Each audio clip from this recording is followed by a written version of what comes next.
Dr. Brown, PhD, MD, has a rather unique educational background, having earned his PhD in synthetic chemistry from the University of Alabama at Birmingham and a medical degree at the University of Virginia. He also received a postdoctoral training there, and he became an assistant professor in 2000, being promoted just 3 years later to associate professor and tenured there at the University of Virginia. He is currently a tenured and full professor in oncology, and he holds professorships in neuroscience, pharmacology, physiology, biochemistry, and molecular and cellular biology. The guy's just brilliant. That's basically it. Dr. Brown has a passion for the design, synthesis, and evaluation of new medicine. Many of you will probably leave here and look him up on Google, or you're probably doing it already on your iPhones. And you will see that he's the head of the drug discovery program at the Georgetown Medical Center in Washington, D.C.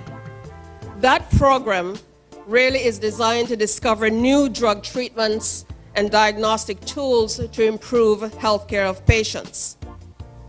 Dr. Brown himself has designed new therapeutics to fight cancers, prostate, breast, and Ewing sarcomas, as well as drugs that improve response to radiation and protect against high-dose radiation exposure.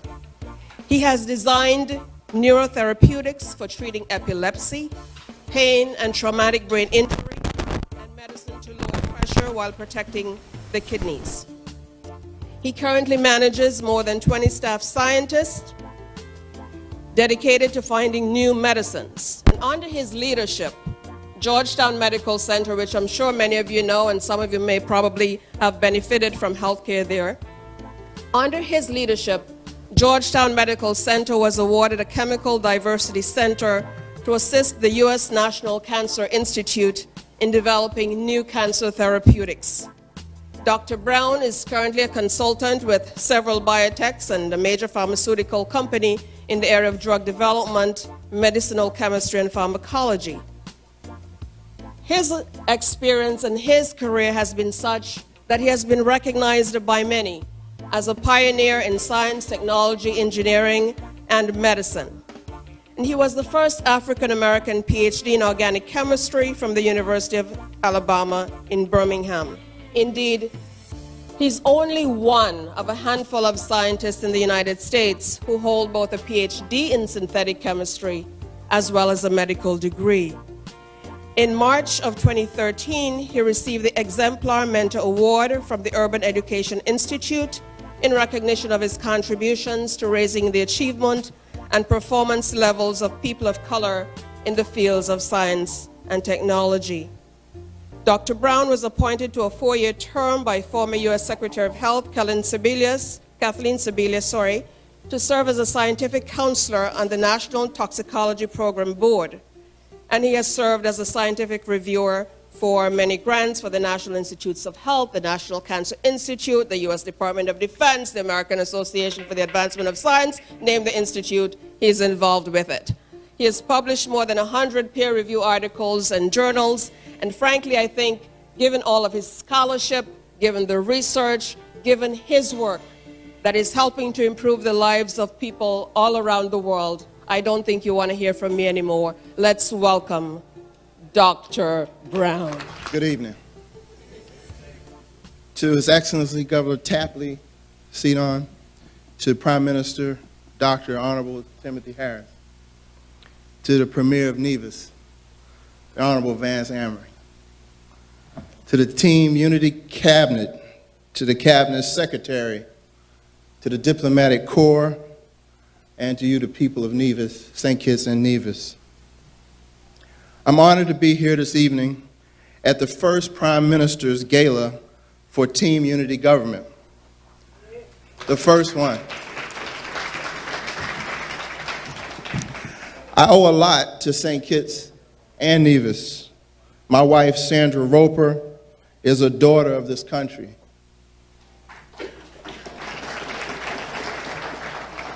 We've been married 26 years. Her father, Noel Roper, was born in St. Kitts and raised in Nevis. Her mother, Myrtle Walwyn, of the Walwyn family, was born and raised in Nevis. My wife's cousin is ambassador of the Organization of American States, Dr. Everson Hall. I'm sure I have some cousins, aunts, and uncles of my wife in this audience, and I'd like to see you after the gala is over. All said, and I say this from my heart, my family and I deeply love St. Kitts and Nevis. St. Kitts and Nevis has impacted me in many ways.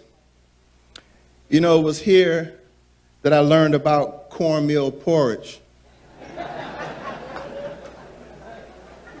All right, what about this one? How to eat provisions. The dashing. You know, it was here, and I did this last night. How to eat a red snapper with the head on it. And leave that big pile of bones. You know, I tasted for the first time on Penny's Beach. Guinness. Drank Mobby. Sorrel. And Manish water. The people of St. Kitts and Nevis are my family. Family.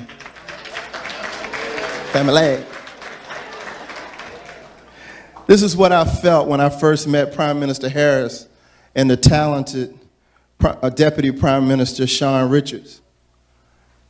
I felt like I was meeting family. You see, during the summer of 2014, I had the opportunity to host Prime Minister Harris and Deputy Prime Minister Sean Richards at Georgetown University Medical Center. It was here in Washington, D.C. that they became interested to learn about me and my work in discovering new medicines. They learned about my endowed chair in experimental therapeutics. They learned about me becoming the first African-American full professor in oncology. I showed them my appointment by President Obama, Secretary of Health Kathleen Sebelius, which appointed me to the National Toxicology Program in the U.S. I showed them all the plaques and awards from governments and pharmaceutical companies around the world for my help in helping them design new strategies for developing medicines. You know, I have a research lab of my own. It's just not theory. We're working on some new things. One day someone's going to drop something nasty on us, some nuclear attack. What will we do? What will be our response? We're developing medicines that you can take that will protect you once a nuclear attack occurs.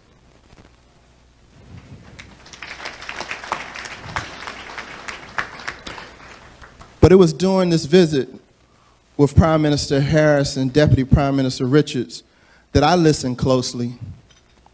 I was listening to the vision of the Prime Minister as he talked about his vision for a prosperous and a healthy St. Kitts and Nevis.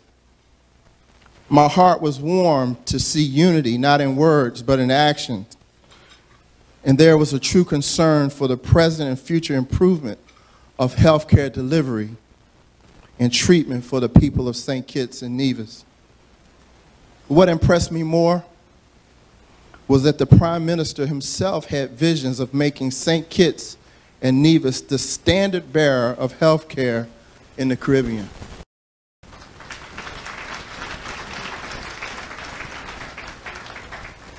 I listened closely as he talked about the hopes and dreams he had about a political construct centered on unity. I remember him talking about his vision for the people of St. Kitts and Nevis and why he made the decisions to put his political future on the line. I'm telling you what I heard. I remember him saying, "Dr. Brown, if I perish, I perish. But we must bring change to St. Kitts and Nevis so that our people can prosper."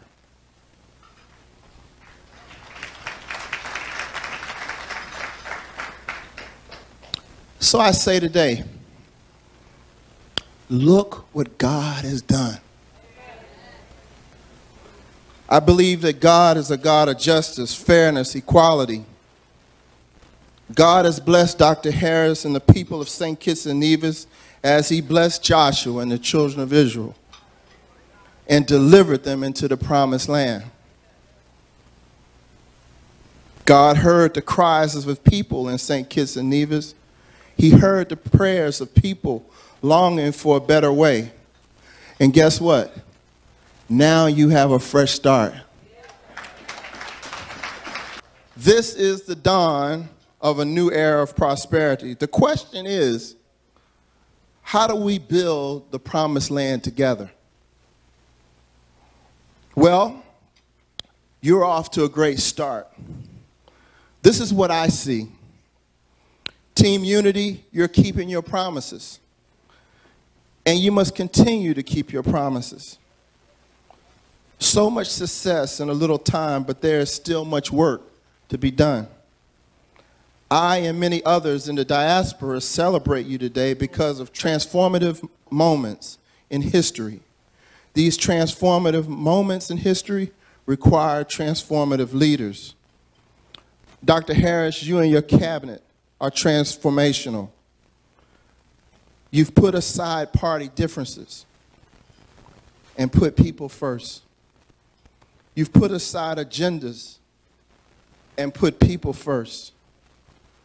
That is the first step in building the promised land, which contains a prosperous nation.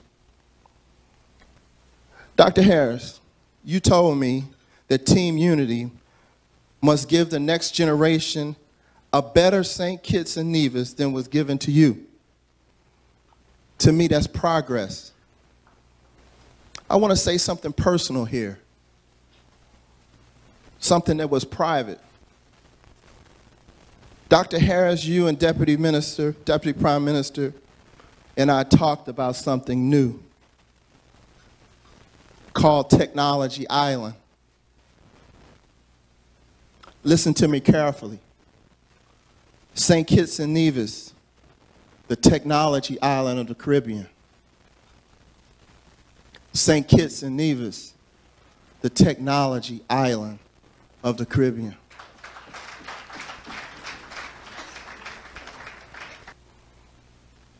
Change is coming with improving education and training opportunities for the people. Change is coming. Change is coming with the delivery of new technologies to the island, including the areas of communication and IT. Change is on the horizon with the delivery of new energy solutions from partners around the world who are only interested in helping you achieve your stated goals. Change is coming with improvements to your hospital, in particular, your new oncology unit.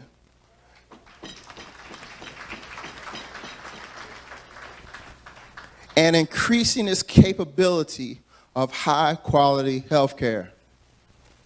Prime Minister, I stand with others to deliver some of the brightest minds and technologies available in the world to directly help you with your prosperity agenda.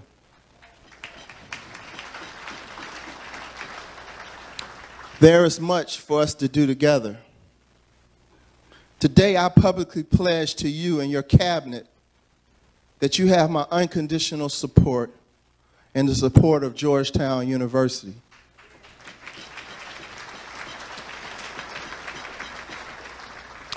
One of the reasons I stand here today is because someone believed in me.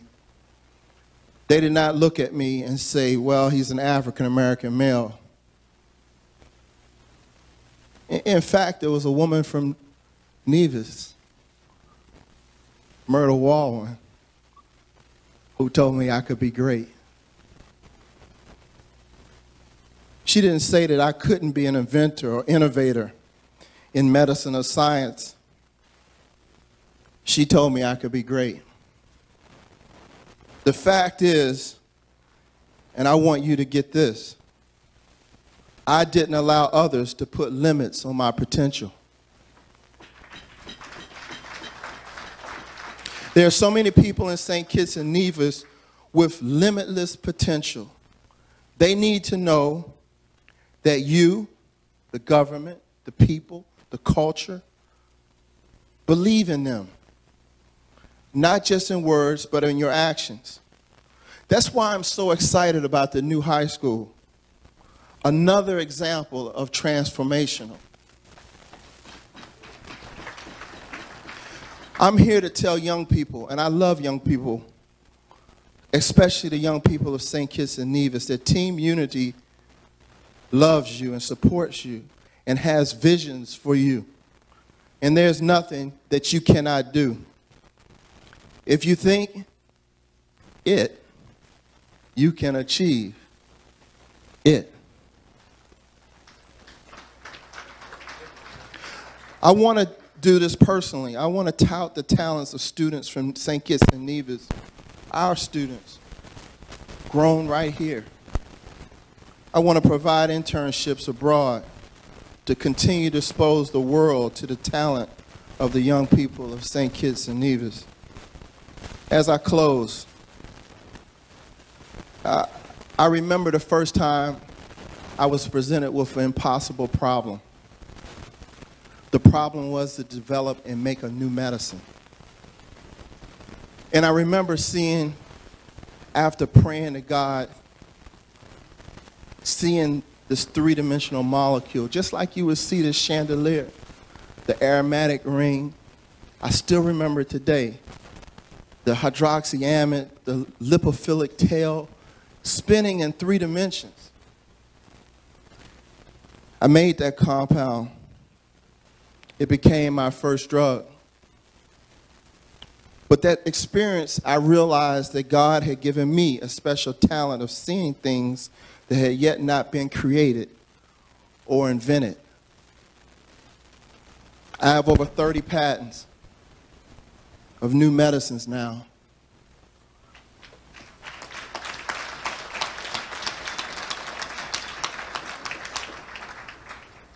It's not me, but it's because I trusted in God and His plan for me.